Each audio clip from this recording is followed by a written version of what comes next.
Cell ఫోన్లు వచ్చిన కాడి నుంచి జనాలకు క్రియేటివిటీ చాలా ఎక్కువైపోయింది. కొందరు ఎప్పుడు చూడు అస్తమానం ఫోన్లో గేమ్స్ ఆడుకుంటూ కనిపిస్తారు. మరికొందరు రకరకాల వీడియోలు తీసి వాళ్ళ ఫ్రెండ్స్కి బంధువులకు పంపుతుంటారు. కానీ కొందరికి అనుకోకుండా ఏదైనా తారసపడితే ఎలా ఉంటుంది? ఇదిగో ఇలా ఉంటుంది. అవో గీడెవర్రో ఇట్లా కొబ్బరికాయలను పట్టుకొని అలా ఆడుతున్నాడు. ఆయనతో జారి కింద గిట్ల పడ్డావనుకో కాళ్ళు చేతులు ఇరుగుతాయసు. ముందే కొబ్బరి మట్టలు నున్న ఉండి పాడైతాయి. పుసుకున జారగల్లా పైలంరా వారే. అమ్మా నీ ఏతులు తలగవాడు భూమి మీద కూర్చొని గిట్ల పోజులు కొడుతున్నాడు. చూడు రే ఈ ఫోన్లు వచ్చిన కాడికెళ్ళి ఒక్కొక్కటి తెలివి ఎట్లా చూపెడుతున్నారు.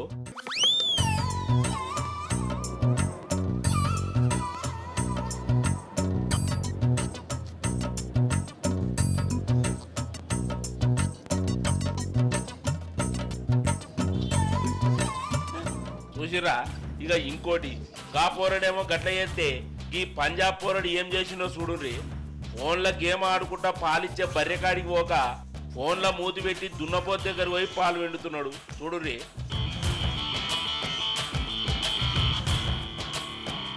మరికి ఇదంతా చూస్తున్న గాళ్ళు అయ్యి ఒకటడా అరే ఏం పుట్టిందిరా వారని ఇంతెత్తులు వేసిండు.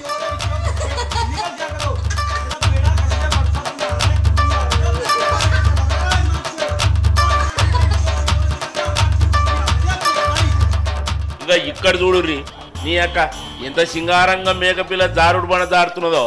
మనమంతా చిన్న ఉన్నప్పుడు కింద తాజ్కం వేసుకొని ఇట్లా జారేటోళ్ళం. కానీ ఈ మేకపిల్లకి అసలుంటిది ఏం లేకుండానే ముద్దుగా జారుతున్నది. దీని స్టైల్స్ అలా ఉండా మంచిగున్నలే ఈ మేకపిల్ల.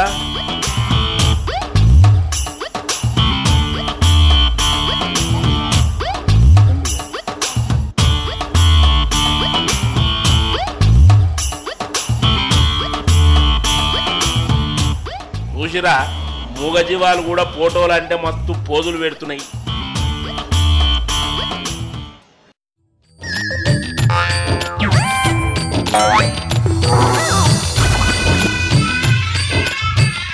నమస్తే, నేను మెగాస్టార్ చిరంజీవిని. ఈరోజు వార్తలు చదవడానికి నేనే వచ్చా. రాననుకున్నారా? లేననుకున్నారా? వస్తున్నా.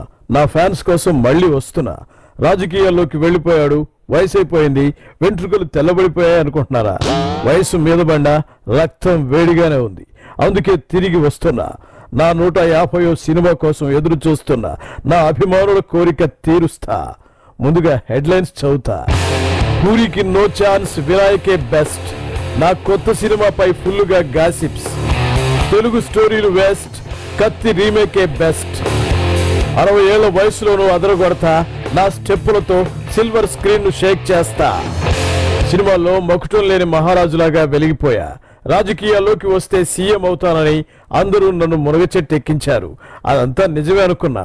కానీ సీన్ రివర్స్ అయిపోయింది. బాక్స్ బద్దలైపోయింది. పూర్తిగా మునిగిపోకముందే పార్టీని కాంగ్రెస్ లో కలిపేశా. గుడ్డిలో మెల్లన్నట్లుగా కొన్ని రోజులు కేంద్ర మంత్రిగా పనిచేశా.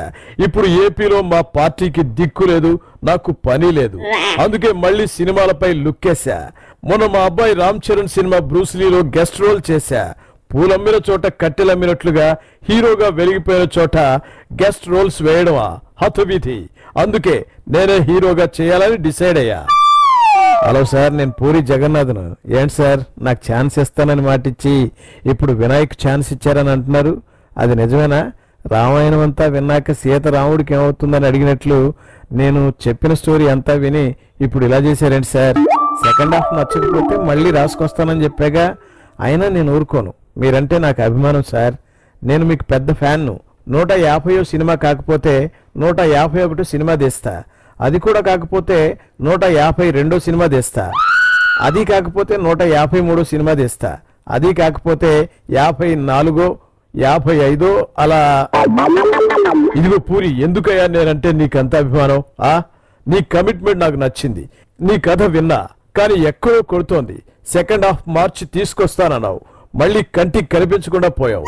మరేం చేయమంటావు చెప్పు? ఇప్పుడు నాకు చేయడానికి పనేవీ లేదు. మరోవైపు నా అభిమానులు అల్లాడిపోతున్నారు. ఏం చేయమంటావు చెప్పు? అసలు ఇక్కడేం జరుగుతుందో నాకేం అర్థం కావట్లేదు.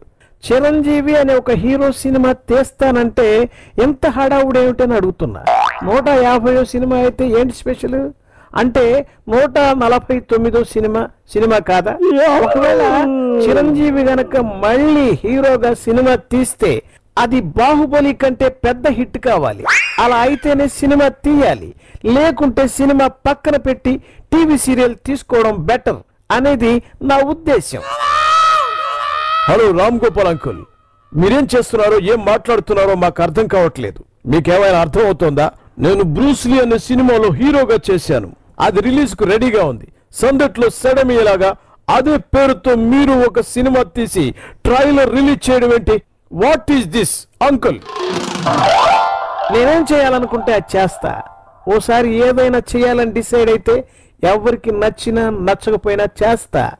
నాకు బ్రూస్లీ అంటే ఇష్టం, అందుకే బ్రూస్లీ పేరుతో ట్రైలర్ రిలీజ్ చేశా. ఎవరేమనుకున్నా కేర్ చేయను. That is my mentality. ఏ రామ్ గోపాల్ వర్మ, మా అన్ననే కామెంట్ చేస్తావా? మా మెగాస్టార్ సినిమా గురించి నీ ఇష్టం వచ్చినట్టు మాట్లాడతావా? మా అన్న సినిమా కోసం మేమంతా ఎన్నో ఏళ్లుగా ఎదురు చూస్తున్నాం. చేయక అన్న సినిమా చేస్తానంటే మధ్యలో పుల్లలు పెడతావా? ఇంకోసారి ఇలా మాట్లాడితే ఊరుకునేది లేదు. కబడ్దార్. చూశారుగా, నా సినిమాలంటే పడి చేస్తారు నా ఫ్యాన్స్. అందుకే వారి కోసం తప్పకుండా సినిమా చేస్తా, బాక్స్ బద్దలు కొడతా. ఇదిగో చిరంజీవి గారు, ఏపీలో మన పార్టీని ఓటర్లు చావగొట్టారు. పార్టీ బాగున్నప్పుడు పదవులు అనుభవించిన వాళ్ళు చాలా మంది జంప్ అయిపోయారు. ఇప్పుడు నీ మానాన్న నువ్వు సినిమాలు నాటకాలంటూ వెళ్ళిపోతే ఎట్లనయ్యా? What is this? రఘువీరారెడ్డి గారు, ఏం చేయమంటారండి? ఇప్పట్లో ఎన్నికలు ఏమీ లేవు కదా, మనకు పెద్దగా పనేమీ లేదు. అందుకే అప్పటి వరకు సినిమాలు తీసుకుంటా. ఎన్నికలకు ముందు మళ్ళీ రాజకీయాల్లోకి వస్తా, ప్రజాసేవ చేస్తా. ఈ వార్తలు ఇంతటితో సమాప్తం.